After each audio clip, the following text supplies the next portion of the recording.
आज की इस वीडियो में मैं आपको इलेक्ट्रॉनिक्स एलाइड इंजीनियरिंग में क्या सिलेबस है, उस सिलेबस में मैं आपको डिटेल में चर्चा करने वाला हूं।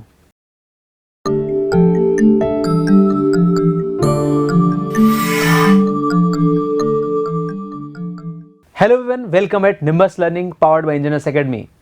सो देखिए, आज मैं आपको जो सिलेबस है इलेक्ट्रॉनिक्स एलाइड इंजीनियरिंग का RRB का, उसका मैं डिटेल डिस्कशन करने वाला हूं। तो इस छोटे से वीडियो में आपको पूरी बात मैं क्लियर करने वाला हूं कि क्या सिलेबस है।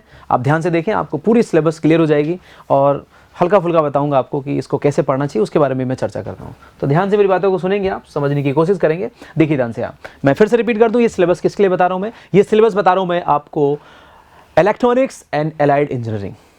हमने इसके लिए ऑलरेडी एक वीडियो आपको दे रखा है कि इलेक्ट्रॉनिक्स एलाइड इंजीनियरिंग में कौन कौन सी ब्रांचेस एलिजिबल हैं, उसका वीडियो मैं आपको दे चुका हूं, आपने देखा भी होगा। खैर, सो देखिए ध्यान से, मैं आपको यहाँ पर आज बताने वाला हूँ कि क्या सिलेबस है इलेक्ट्रॉनिक्स एंड एलाइड इंजीनियरिंग का। सबसे पहले आता है इलेक्ट्रॉनिक्स कंपोनेंट्स एंड मटेरियल्स, जो कि आपको दिख ही रहा होगा। कंडक्टर, सेमीकंडक्टर, इंसुलेटर, बड़ा आसान है। कंडक्टर, सेमीकंडक्टर, बिल्कुल बहुत ही नॉर्मल सी बात है जो कि आप पहले से ही जानते होंगे और इसको रिकॉल करना। मैग्नेटिक मटेरियल्स, ये भी बड़ा इंपॉर्टेंट, इसको पढ़िएगा आप। Release, switches, jointing, cleaning, materials for U/G, copper cable, OFC, MCB and connectors, ये सेल एंड बैटरीज। तो ये आपका इलेक्ट्रॉनिक्स कंपोनेंट्स और मटेरियल से रिलेटेड सिलेबस है जो कि आपको पढ़ना है। ये पार्ट जो कोर इलेक्ट्रॉनिक्स के बच्चे होते हैं, इंस्ट्रूमेंटेशन के बच्चे होते हैं, जिनके लिए आसान होता है।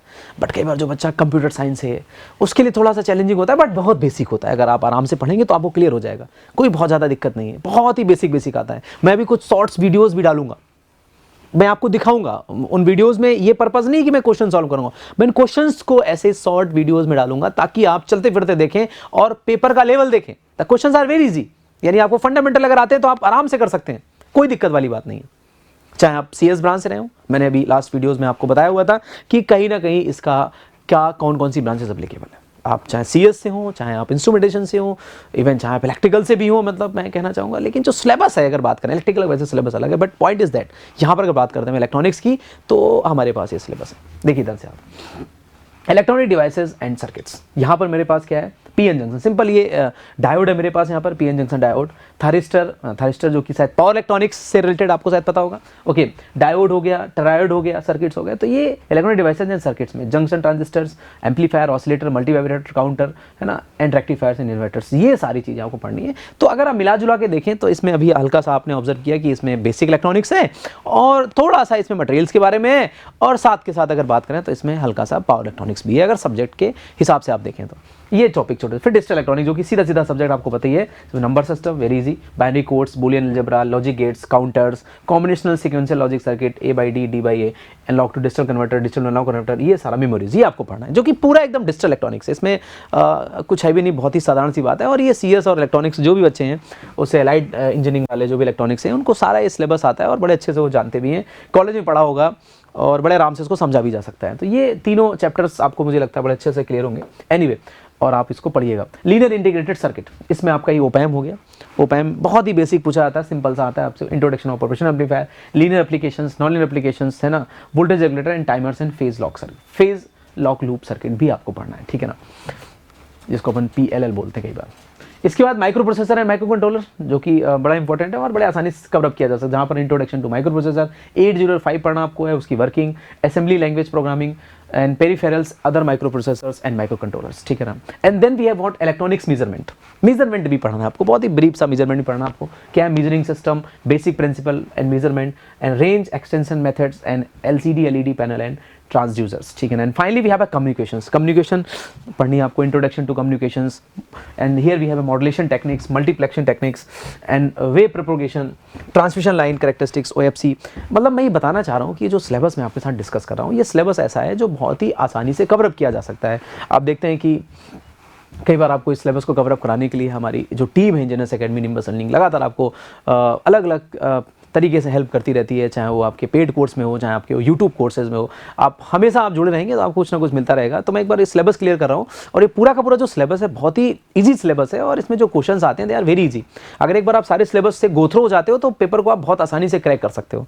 तो ये बताने का पर्पज़ है हाँ, चूंकि ये तो आपको खुद ही आप देख सकते हैं साइट पे जाके सिलेबस लिखा हुआ है, बट पॉइंट इज दैट कि यहाँ पर मेरा आने का और बताने का मात्र पर्पज़ ये है कि आप सिलेबस को देखें और ये भी समझने की कोशिश करें, क्योंकि मैं आपको बता रहा हूँ मैं भी 50,000 बच्चों को गाइड कर चुका हूँ। जाहिर सी बात है कि और मैं ये बताने की कोशिश कर रहा हूँ कि this syllabus is very easy and you can handle easily, है ना, अगर आप बस एक बार गो थ्रू। कुछ इसमें ऐसा पार्ट भी है जो कई बार आपको, जैसे कि ये CS से रिलेटेड थोड़ा सा, बट ठीक है, इलेक्ट्रॉनिक्स वाले जानते हैं, बड़े आराम से किया जा सकता है, या उनके अलाइड इंजीनियरिंग जो होते हैं, मतलब ब्रांचेज हैं, वो भी सारे बच्चे इस सिलेबस को भी जानते हैं से।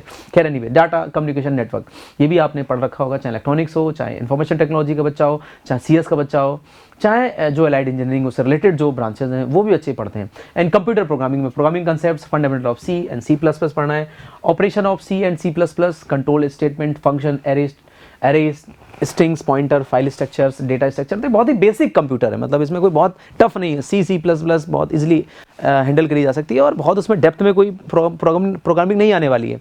नॉर्मल से क्वेश्चंस आते हैं जो कि इजीली कवर अप करे जा सकते हैं। And finally we have a basic electric circuit, जिसको आप नेटवर्क बोलते हैं, जहाँ DC सर्किट है, AC फंडामेंटल्स है, मैग्नेटिक है, अर्थिंग है, एंड इंस्टॉलेशन है, एंड मेंटेनेंस है, testing, thermal and chemical effect of electric current, है ना।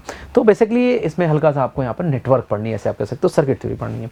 तो उम्मीद करता हूँ कि मैंने इस वीडियो में आपको दो बातें समझाने की कोशिश करी। पहली बात तो ये समझाया कि क्या सिलेबस है इलेक्ट्रॉनिक्स एंड अलाइड इंजीनियरिंग का, पॉइंट नंबर 1, और पॉइंट नंबर 2 मैंने ये समझाया कि जो भी ये सिलेबस है वो सिलेबस बहुत ही आसान है, इजीली आप इसको कवर अप कर सकते हैं और बड़े आसानी से उसको किया जा सकता है और बड़े आसानी से एग्जाम को भी निकाला जा सकता है। बस आप एक स्ट्रेटजी के थ्रू अपनी प्रिपरेशन को करें, क्योंकि ये सिलेबस एकदम आपके कंट्रोल में है, इसमें कोई बहुत भारी भरकम चीज़ें नहीं आती हैं। आपको बस करना क्या होता है कि एक बार पूरे सिलेबस से गो थ्रू होना होता है, हर एक पॉइंट को बेसिक पढ़ना, कोई बहुत डेप्थ में चीज़ें नहीं आती हैं। हाँ, एक बात जरूर है कि इसका दायरा बड़ा, काफ़ी बड़ा सिलेबस है, आप देखें तो ना, कई सारे इसमें चैप्टर्स हैं, कई सारे सब्जेक्ट्स हैं, तो थोड़ा सा फैलाव है, सब्जेक्ट में फैलाव दिखेगा आपको, गहराई बहुत कम है, डेप्थ बहुत कम है। तो डेप्थ बिल्कुल नहीं है, हाँ, लेकिन फैलाव तो है, ठीक है ना। जैसे SSC JEE की बात करें तो वहाँ 5 ही सब्जेक्ट्स हैं, तो थोड़ा सा आप देखेंगे कि वहाँ पर फैलाव कम है, बट यहाँ पर आप देखेंगे तो अगर काउंट करते हैं अगर आप, तो आप देख पा रहे होंगे कि यहाँ पर अगर यूनिट्स की बात करें तो 1, 2, 3 और इसके बाद मेरे पास यहाँ पर 4, 5, 6, 7 एंड फाइनली वी हैव 8, 10, यानी 10 टॉपिक है। अगर मोटे तौर बात करें तो 10 सब्जेक्ट ऐसे कह सकते हो आप। तो थोड़ा सा रेंज बड़ी है, बट अगर आप एक बार अपने प्रॉपर प्लानिंग के साथ तैयारी करते हैं तो इजीली एग्जाम निकाला जा सकता है, ठीक है। तो ये दोनों बातें मैंने शायद आपको क्लियर करी और ज़रूर आपको कुछ ना कुछ सीखने को मिलेगा। Thank you so much. If you really like the video, please hit the like button, share the video, subscribe to our YouTube channel and press the bell icon for the latest updates. Thank you.